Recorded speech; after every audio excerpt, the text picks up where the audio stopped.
Over the past couple of years, skill-based matchmaking has become more and more of a prominent thing inside of online games.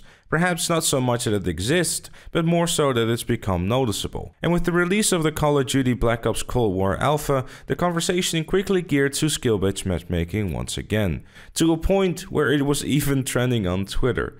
Today I want to have a little bit of a discussion about what I think about skill-based matchmaking and its place inside of online gaming. The concept of skill-based matchmaking is pretty simple. Like the name suggests, the game wants you to be matched up with equally skilled players so you don't get into lobbies where you get either steamrolled by Jimmy and the lads or hire your own steamroller. In theory, this sounds great, but the reality is much different. Skill-based matchmaking has got a few core issues. First of all, this is going to be connection. If you're someone who is a higher skilled player, you will have a smaller player pool to choose from. And depending on what game you're playing, the connection will suffer from it, which will very quickly turn into a match of who's lagging the least or the most. It will also result into longer matchmaking times and likely end up with the same players all the time. And while I understand this is something that can only affect really higher skilled players, it's undoubtedly also going to affect average players too, which in my opinion should never be a thing. Connection is by far the most important thing inside of online gaming, and while sure we have more and more dedicated servers nowadays, there are some games still out there who have peer-to-peer and most likely are still going to use a combination of peer-to-peer and dedicated servers, thus connection becomes an issue still. It can make or break the enjoyment people will have with a game very quickly, especially in a competitive setting where you always have to sweat harder than in the local gym. The frustrating part of skill-based matchmaking is that there never seems to be a curve upwards. You never feel like you're improving or getting worse, because by design, skill-based matchmaking typically forces you into tougher lobbies as soon as you get a good couple of games. This is primarily an issue for someone like myself. I'm not a 2 or a 3 KD type of player, but I can hold my own pretty well, and I would consider myself an average player. I don't really play the same game all the time, and I try to play a variety of different things because, then I never get bored. I have some good games where I managed to get some chopper gunners, for example, in a Call of Duty game, and also some games where I would probably buy a cake to celebrate it with the UAV I just got. But with skill-based matchmaking, you never really know if you're improving, because if you have a good couple of games where you go on those high streaks and you feel like you're becoming a better player, the next match you're playing against the players who don't play anything else than the game you're currently playing. So you end up losing a couple of matches in a row, and if you decide not to feel like you're the worst gamer of all time and push through, you will be put back into a feel-good lobby, let's say, where you get your streaks going again, and then it becomes a never-ending cycles of highs and lows, which will quickly become incredibly annoying. I've been showing off Modern Warfare and Destiny 2 gameplay as example footage, as I feel that I have the most experience with that, and in my opinion are also the two games that I can use as a very good example of skill-based matchmaking.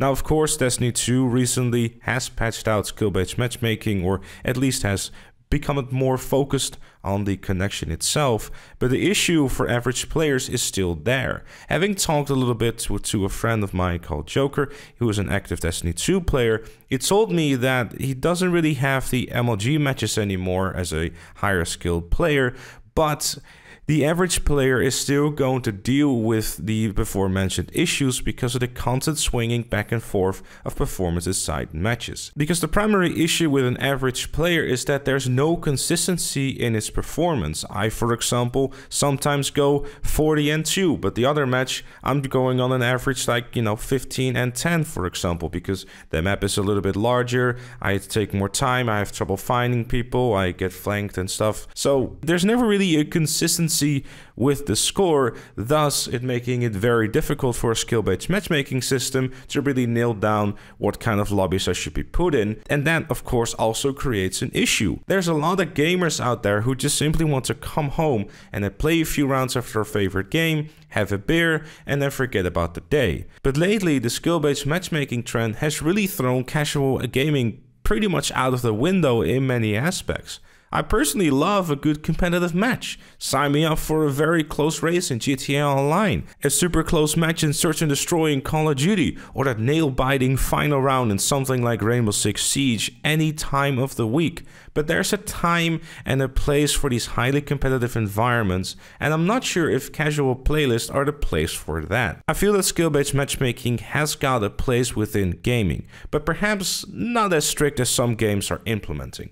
Skill-based matchmaking favors those who are a lower skilled player and try to protect them, while in a way also punishing higher skilled players who would have to bust out their gym equipment every time they feel like playing a quick round of TDM.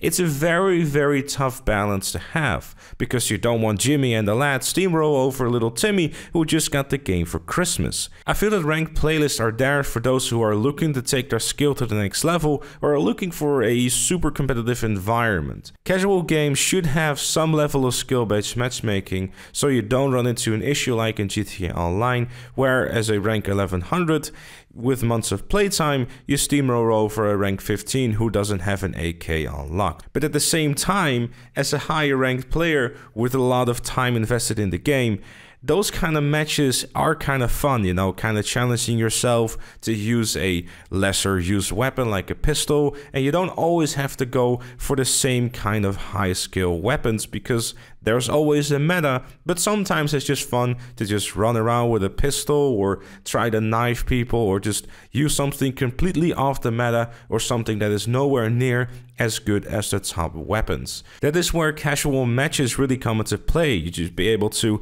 kind of mess around with your friends, have a beer and just have a good time. But when you're having strict skill-based matchmaking or just skill-based matchmaking in general, it more and more encourages you to just always go for those top weapons, because if you don't, you're likely going to have a bad time. Now, of course, you can also argue that there is also certain skill involved with using a lesser weapon and then try to outflank people and still try to do well with those, but I feel that even higher skilled players don't always want to go out there and like completely try hard their pants off in order to try to have some good times. I feel that skill-based matchmaking should really have a goal of protecting those who just picked up the game and want to get familiar with it, whether that's through their score per minute or their KD or just plain playtime or even rank like they had in the older Call of Duties, where you could be in a playlist and up until rank 10 you could play in there with your fellow people who were also lower than rank 10. But by all means, don't make the average players be stuck in this constant pinball machine of self-doubt, because that will become very frustrating and disheartening very quickly. But those are just some of my thoughts. Of course, I'd love to know what you think down in the comment section down below. Are you someone who favors skill-based matchmaking, or are you simply opposed to it? Let me know all your thoughts in the comments down below. But you know who else wants to get rid of skill-based matchmaking? Ripsticks with his 0.5 KD. Join him and all the other fellow members by clicking the join button down below. But with all that said and with all that done, that was it for this one. Thank you all so very much for watching. Leave a like if you enjoyed, subscribe for more, and I'll see you all later.